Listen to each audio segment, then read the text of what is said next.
एक सुनहरी सुबह थी। जंगल के बीचों बीच बहती नदी के पास बंटी, मीरा और सुमो खेल रहे थे। सुमो, वो प्यारा और चंचल बेबी पांडा, हमेशा अपनी शरारतों से सबको हंसाता रहता था। मीरा अपनी चतुराई से हर नई चीज को जानने के लिए उत्साहित रहती थी और बंटी तो हमेशा रोमांच की तलाश में रहता था। आज का दिन थोड़ा खास था। मीरा अपने साथ एक नई चीज लाई थी, एक बड़ी बोतल साबुन के पानी और एक छड़ी जिससे बड़े बड़े बुलबुले बनाए जा सकते थे। देखो, इससे हम कितने मजेदार बुलबुले बना सकते हैं, मीरा ने उत्साह से कहा। सुमो ने झट से छड़ी पकड़ ली और बुलबुले बनाने लगा। जैसे ही उसने छड़ी घुमाई, एक विशाल और चमकीला बुलबुला बना। वह इतना बड़ा था कि उसमें पूरा सुमो समा सकता था। बंटी ने मजाक में कहा, अरे सुमो, कहीं तू इस बुलबुले में उड़ न जाए। लेकिन इससे पहले कि वे हंसते, कुछ अजीब हुआ। सुमो का विशाल बुलबुला अचानक उसे अपने साथ ऊपर उठाने लगा।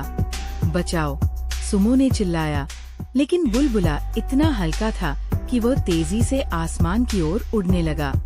सुमो, रुक जा, बंटी और मीरा दोनों चिल्लाए। बंटी ने तुरंत एक रस्सी पकड़ी और एक पेड़ पर चढ़ गया। उसने रस्सी को फेंककर बुलबुले को पकड़ने की कोशिश की, लेकिन बुलबुला बहुत ऊंचा जा चुका था। मीरा ने सोचा, हमें इसे रोकने के लिए कुछ और करना होगा। सुमो बुलबुले के अंदर से सब कुछ देख सकता था। नीचे पेड़, नदी और उसके दोस्त छोटे छोटे लग रहे थे। बुलबुला उसे एक अजीब सी जगह ले गया। ये जगह रंग बिरंगी और चमकदार थी।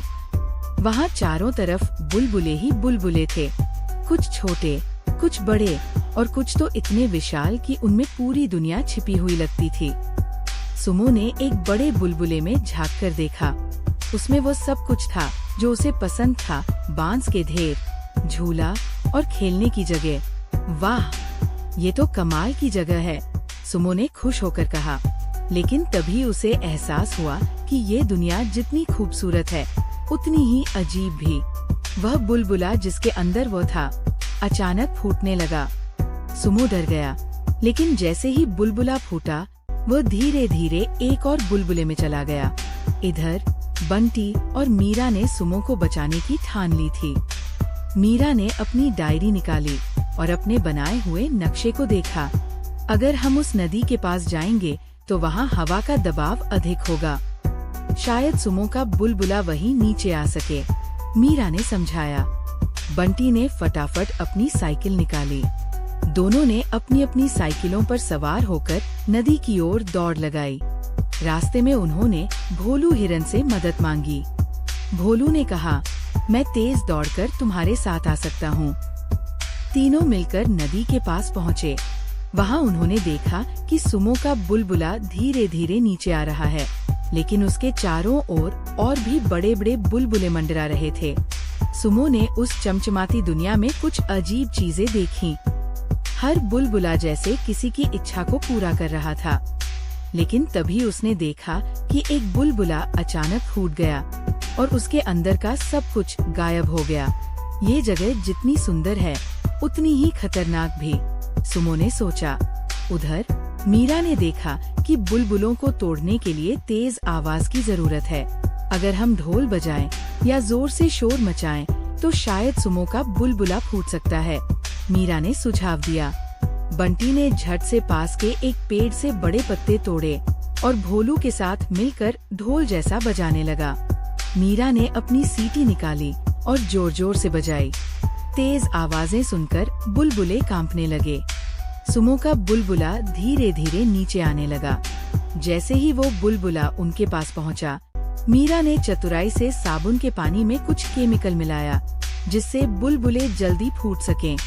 बंटी ने बुलबुले को पकड़कर जोर से धक्का दिया और बुलबुला फूट गया। सुमो धप से नीचे गिरा, लेकिन उसके गिरते ही सब जोर से हंस पड़े। मैंने तो सोचा था कि मैं हमेशा के लिए बुलबुले की दुनिया में फंस जाऊंगा, सुमो ने कहा। बंटी ने हंसते हुए कहा, अगली बार बुलबुले बनाने से पहले सोचना, सुमो। सभी ने राहत की सांस ली और घर की ओर लौट गए। इस घटना ने उन्हें सिखाया कि हर नई चीज मजेदार हो सकती है, लेकिन सतर्क रहना भी उतना ही जरूरी है। सुमो ने वादा किया कि अब वो बुलबुले बनाने से पहले मीरा और बंटी से सलाह लेगा।